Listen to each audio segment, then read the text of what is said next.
minority groups differ when they're speaking publicly compared to when commenting anonymously. An ESRI and Irish Human Rights and Equality Commission report shows 66% of people said they openly supported more black people coming to Ireland.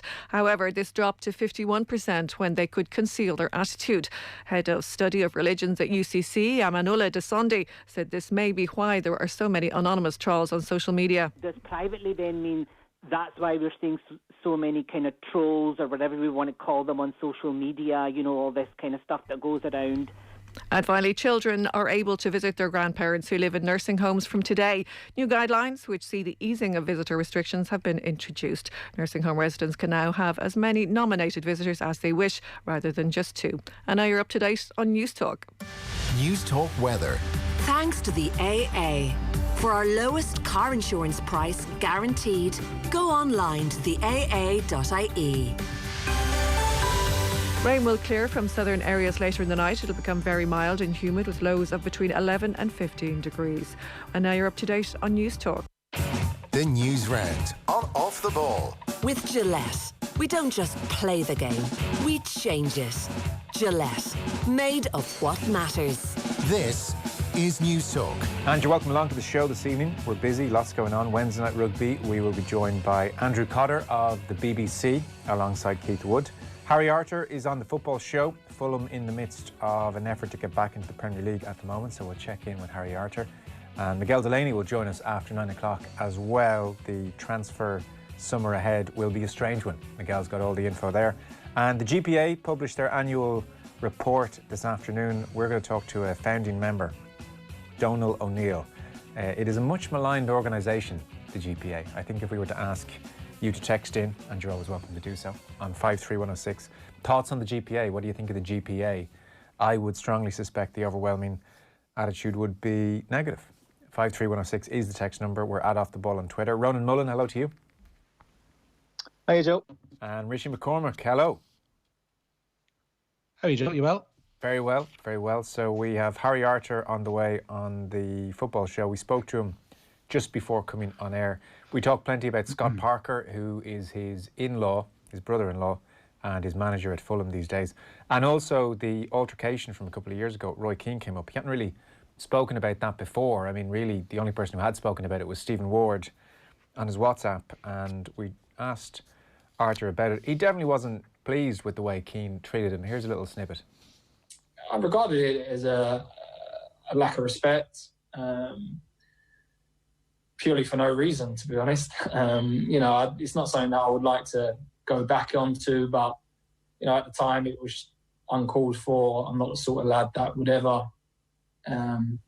fake an injury. And the ironic thing about it was that it was in the middle of the summer. I could have been on, it was when we played France and USA, and it was in the middle of the off-season. So, I was thinking to myself, if I'm faking an injury, I wouldn't be sitting in a hotel. The last thing I want to be doing is sitting in a hotel injured when I'm in the middle of my summer. So it was just, I guess it was a misunderstanding. That's on the way after 9 o'clock. Harry Arter talking to us, and Miguel Delaney as well. On the GPA question, Ronan, if I was to ask you to guess as to what people might say about the GPA on this, the day they've released another annual report, what kind of words and what kind of sentiment do you suspect would be incoming? It's a tough one, isn't it? Like, it was only when Jarlath Burns came in before Christmas, Joe, and was talking about perceptions of the GPA that it really kind of struck me that perception was so strong and widespread around the GAA and the wider community. I think the one thing I would say is that when it was founded, I think 21 years ago now at this stage, that the roles that it intended to fulfill have not probably jived with the movements forward of the GAA as a whole, if you know what I mean. I think the GAA has changed in almost every aspect, and maybe the GPA haven't quite moved with the times in that regard. What the overall thrust of their aims are is probably not as clear as it used to be. And then you see the CPA, for example, who probably, like the new kids in town almost, are so to the forefront, and their objectives are very clear, that maybe it's kind of counterpoised in that regard, that people aren't quite sure what role the GPA is fulfilling at the moment. In some ways, they were so successful at the outset that they have to reinvent what they're about now. Like when they first started, it was about things like meals after training and making sure expenses were being paid and medical expenses were being paid properly. It was the basics, because the inter-county player was not being treated well, and you couldn't argue with what they were looking for. It was basic, and it was much required, and they were radical, and they were trying to force their way in and force their way to be recognised, because they were, the GPA didn't want players' union like this coming on the scene, and they had to kick down the door, and they did that in a radical way. And now suddenly they find themselves very much inside the tent. They get $6.5 million a year. 3 million of that is from their deal with the GAA. Another 3 million comes from the government, and they raise about 600,000 themselves. So it is suddenly, in the eyes of the GAA public, awash with cash. And there's a sense, well, they're putting on these programmes and those programmes, and there's cash and there's money swirling around, and they're not looking after things like the fixtures, and they are inside the tent, as I said, when they're not kicking up a fuss about anything. That, I suspect, is the perception in its least forgiving way towards the GPA. They're part of the establishment. That's how they're that's how they're viewed now. When they started off 21 odd years ago under the current Dublin manager Desi Farrell, they seemed like a very renegade outfit. They seemed like a complete anathema to everything the GAA stood for. And as the GAA has progressed and evolved, as it should have done over the course of those last 2 decades, of course the GPA not necessarily have stood still, but as you mentioned, they've achieved a lot of their aims. Like I'm reminded of that George Bush quote from The Simpsons, going, "As I achieved all of my aims in my first term, there was no need for a second term." But there is something in that, and it's why the CPA, since they've come along, have been viewed with not a deal of suspicion, but there is a reminder of how the GPA were looked upon when they were first formed, when the establishment within the GAA and how they treat the Club Players Association at the moment. Because what the Club Players Association are looking for at the moment is so radical compared to what's currently on offer from the GAA.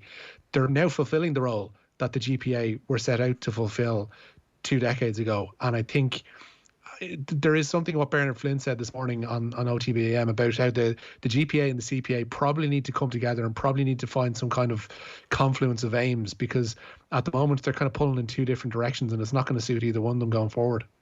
Yeah, that would be a very positive thing. I would agree with that point, GPA and CPA coming together, because otherwise you will have 2 serious organisations going in opposite directions, and they should come together for a solution that works for the elite player and the club player, and those 2 working together would be very powerful. I do think in many ways the coverage of the GPA is harsh and it's over the top, and they're talked about as elitist and unchecked, and they're criticised for the amount of money they're bringing in. They should be. That's a success story in my opinion. They could have easily gone out of existence in the first 5-10 years. The fact that they have got the GAA right where they want them, and Donald O'Neill will talk about this later on, I suspect, that they're not going cap in hand to the GAA every year, because this is a misnomer, and I thought Bernard Flynn maybe put this the wrong way this morning. I'll play a clip later on. But he was saying, well, they're reliant on the GAA for their money. They were to a point, but they have since changed the deal, so they just get a percentage of commercial revenue regardless of how relations are with the GAA. They don't have to renegotiate that every time, so they just get the money. So I don't think they're as dependent on the GAA for money as people suggest, and that, they're in there, they're cosy, they have to play ball or they don't get the money. I think that characterisation is unfair. And, so of the 6.5 million, they've spent well over 80% on welfare programmes. And again, they get knocked. In the Sunday papers in particular, I see they get knocked all the time whenever the GPA are being talked about. Oh, what are these programmes for? Why are they helping people with gambling issues, or whatever addiction issues, whatever the kind of easy target is. No, I think is that not part of what a welfare organisation should be doing? So I don't know. I think they have become a very easy target, and possibly unfairly so. And we're expecting them to fix everything in the GAA, as if the GAA don't have control over the GAA. Yeah, exactly. And to think before 1999 there was no formal representation on this level. Is the alternative any better? Do people want the players not to be represented in a meaningful way like this? And granted, people might think that their aims are askew or how they're going about them, but I'm sure their heart is in the right place, as it were. And yeah, I don't know. I think you're right. I think it is a bit unfair, and maybe people need to take stock a bit more on it. There's a text in. How exactly have the GPA influenced the fixtures discussion? They seem toothless in that area, says Brian. That's a fair criticism. I mean, the GPA could sort out the fixtures very, very quickly. They have. I mean, no one wants to use the strike. Well, you don't want to use the strike word, but I mean, absolutely. I know, they haven't sorted it out in a year.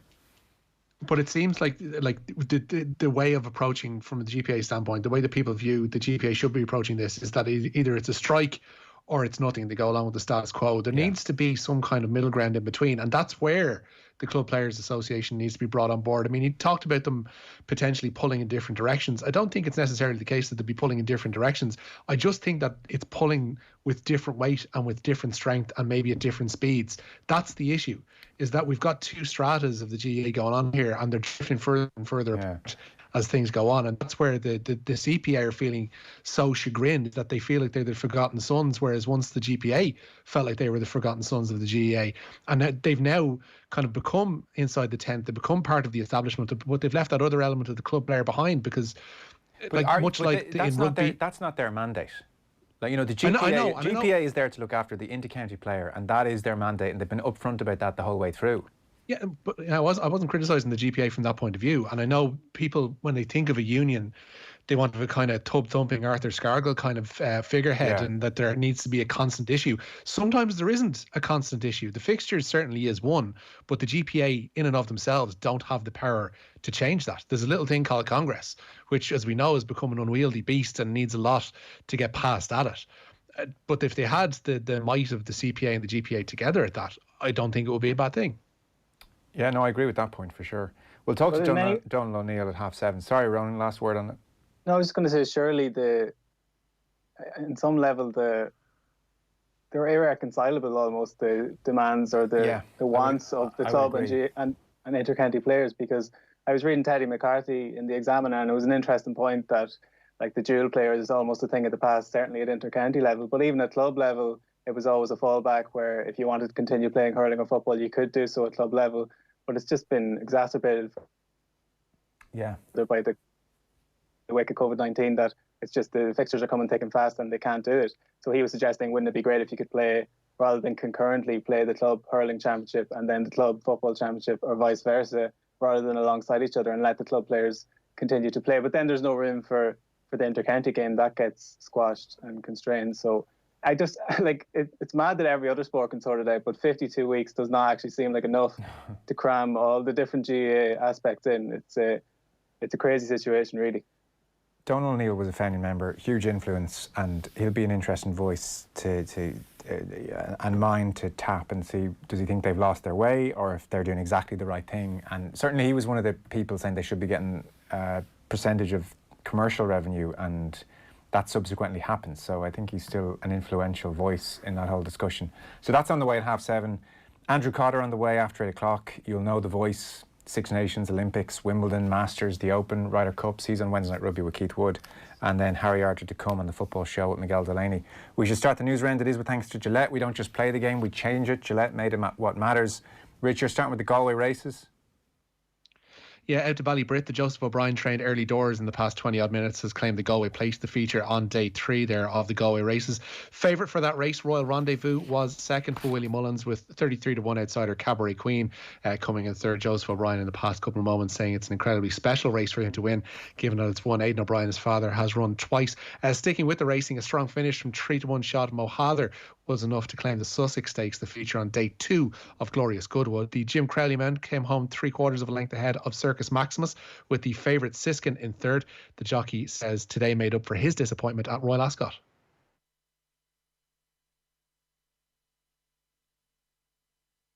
Obviously giving weight away. I thought it was a very special performance. I think maybe if I could have ridden him a bit more confidently, and I think he would have been even more impressive. But I thought just the way it panned out, he was exceptional.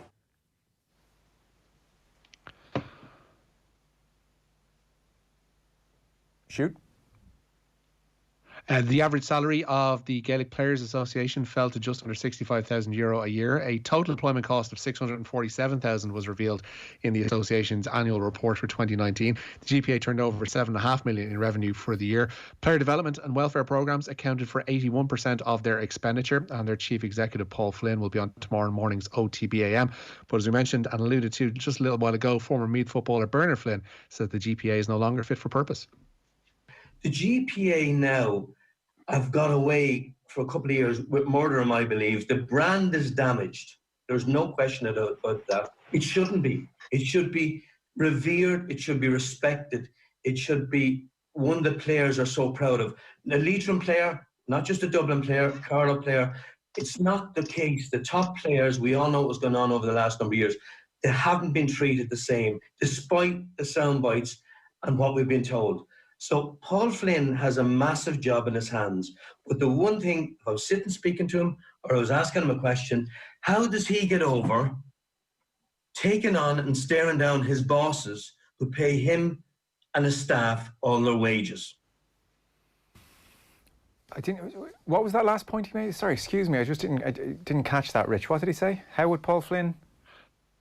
It basically justified the GPA getting away, or not getting away with, justifying its wages. I know, but so there's an average salary of 65,000 a year. 65 grand, yeah. And then total remuneration for key management personnel is 450,000. It doesn't say, which is a point worth making, it doesn't say how many key management personnel there are. Are there 2? Are there 10? But so you have an organisation with a turnover of 6.5 million. If you were paying terrible wages and having unqualified people in there running this very important organisation, we'd be giving out saying it's ramshackle and it's amateur. So it's uncomfortable when people are getting paid and many aren't in the GA. But equally, I would have thought you have to pay a good salary to get a good quality of worker in there, as uncomfortable as that might be to say. What's an acceptable average salary in the GPA? Are we all happier if it's 20 grand in this organisation turning over 7 million a year? I just don't think that's a fair criticism. If you're looking for a union leader, you need to make an attractive position as well. So I think that's where Bernard's point would slightly fall down there. Yeah, okay. We'll talk about it with Donald O'Neill and see what he thinks. I'll put the question of salaries to him. That is absolutely something that people in the GA are not happy with. But I just would ask, what's the alternative, or what's the salary that we are happy with to have a union? It's just the tricky thing when players aren't getting paid, and the union, by definition, will, I would think, unless we all think that should be voluntary as well. Where are we going next? The FAI's finances, they're to be boosted to the tune of nearly €1.3 million. Pardon me, FIFA is issuing €850,000 grants to each of its 211 member nations to protect and restart football in each of those territories, while an additional €426,000 will be made available specifically for women's football. Each member association can also avail of an interest-free loan of up to €4.26 million, capped at 35% of their audited annual revenues. Decent money for the FAI, much needed, I would imagine. Yeah. Louise Quinn? She's off to Italy. Republic of Ireland international Louise Quinn signing today for the Fiorentina women's side.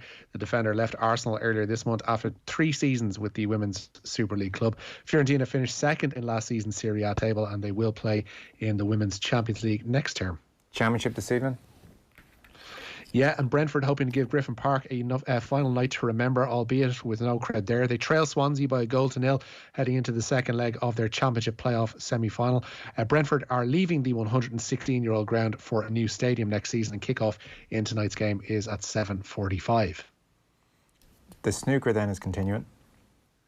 Yeah, heartwarming story this. A first-round meeting with the 3-time champion Mark Selby is Jordan Brown's reward for his Crucible debut. The Antrim man booked a first-ever trip to the Crucible last night with a 10-6 victory over 3-time quarter-finalist Ryan Day. Brown was elated when speaking to Rob Walker after his final round qualifier. I just don't think it's going to sink in for maybe a couple of days, but no, I just felt so calm the whole day. I just kept telling myself, don't let the nerves get to you. Obviously, there's nerves, out there, but I tried not to let them get to me, and I was just focusing, on being positive, and that was just going to give me every chance, to qualify. And the feeling I have at the minute is just it's so unbelievable. I mean, it's what I've wanted since I was a kid. You know, I've been watching the people at the Crucible playing since I was about 5 years old. So to finally get to play there myself, it's some feeling. Mark Allen's there as well, Rich. Yeah, good friend and playing partner of Jordan Brown's. He is going to face Jamie Clark in the first round of the World Snooker Championship. Defending champion Judd Trump is to open up against Tom Ford, with 5-time winner Ronnie O'Sullivan up against another qualifier, Thailand's Tepchaya Unnu. Spectators will be allowed into the Crucible, but their number will be limited and players will be behind screens. The US Open. It is going to be behind closed doors. The US Open have confirmed that this year's tournament won't have spectators present. The 120th edition of the major will take place from the 17th of September at the Winged Foot Golf Course in New York. Organisers had been hopeful of allowing crowds to attend, but the ongoing coronavirus pandemic means that that is not possible. I don't know if you've seen much of the golf, Ronan, but it's been a sport that really, in the main, has not missed spectators.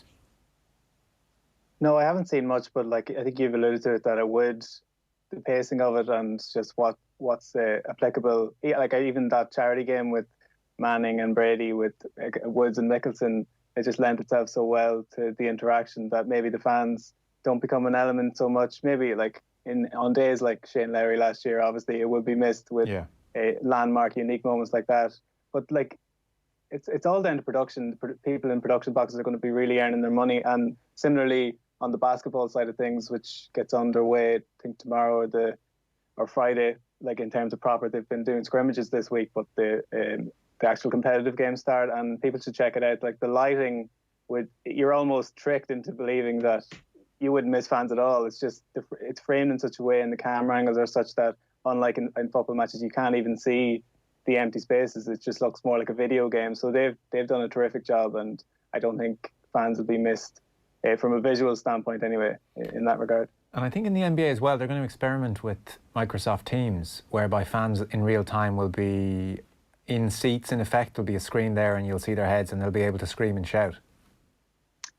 Yeah, that's going to be interesting to see how well they can loop it up together. I wonder, will they actually try and pre-roll some of that stuff? Because I remember for the NFL draft, when Roger Goodell was reading out the picks, they had some live screens beside him when he was reading out each team's picks, and the first couple were clearly live because of some of the gestures that were being made in the background towards Roger Goodell, and then as the broadcast a little bit, I think it'd be quite clear that they pre-recorded a lot of those because they didn't quite trust the American public not to do any unsavory stuff. But I think the NBA would be slightly different. It's going to be more proactively supporting your team rather than trying to put the other players off, I suspect. Right, okay.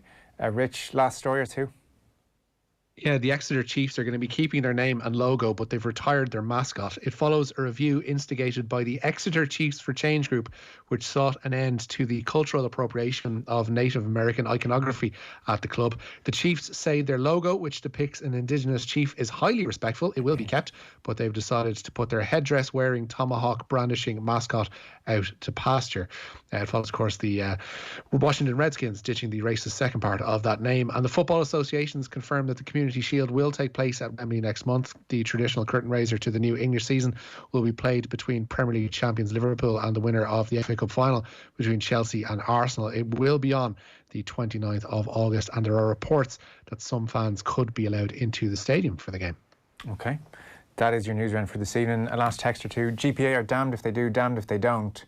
They had to get close to the GA to ensure they look after the best interests of the players, but it leaves them open to the accusation that the relationship is too cosy. They can't win, says Pody. Donald and Cork, if you accept money from someone on a regular basis, then there can be no doubt but that you are to some extent compromised in your relations with them. That being said, in fairness to the GPA, if they don't get their money from the GA, where else will they get it from? It's an imperfect solution, but it seems to be the only realistic one as well. Richie, Ronan, thanks a mil. We'll chat to Donald O'Neill, a founding member of the GPA, and get his thoughts on where the organisation is in just a moment.